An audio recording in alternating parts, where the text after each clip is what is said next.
I've flown rescue missions for years, encountering all kinds of situations. This one, however, has stuck with me.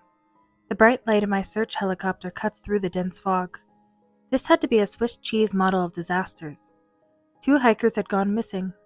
One of the worst storms had passed by the mountain, leaving us scrambling in its wake.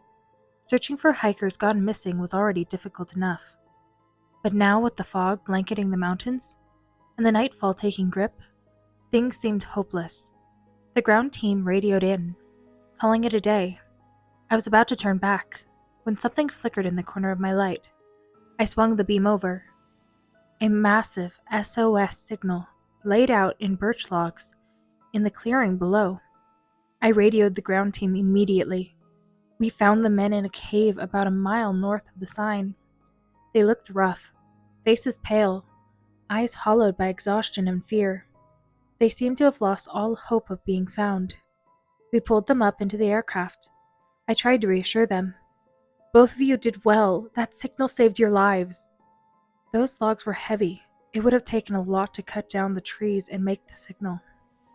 These men must have been some kind of athlete, pulling this off while being exhausted and battered. Both men exchanged a confused look. "What signal?" The words hung in the air for a moment. "Huh? The SOS signal back there. The birch logs? You had to have made it." The taller one shook his head. "We didn't even have the strength to move. Ever since we stumbled across the cave, we didn't leave it to keep ourselves warm." A knot twisted in my gut. Someone else out there needed help too. As I was radioing this information to the other search helicopters, the storm came back in full swing. We were forced to withdraw. The next morning, I went back with the search team to investigate the area where the signal was found. Maybe someone else had been on the mountain, someone we'd missed. Before we could begin aerial searching, the ground team found human remains, mostly bones, half buried under rocks and dirt, about 50 feet away from the signal.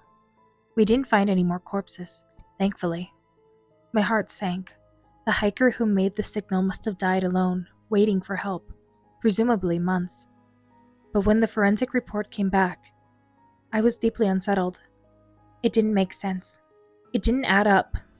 The remains were those of a woman, 5'1", malnourished, which was natural.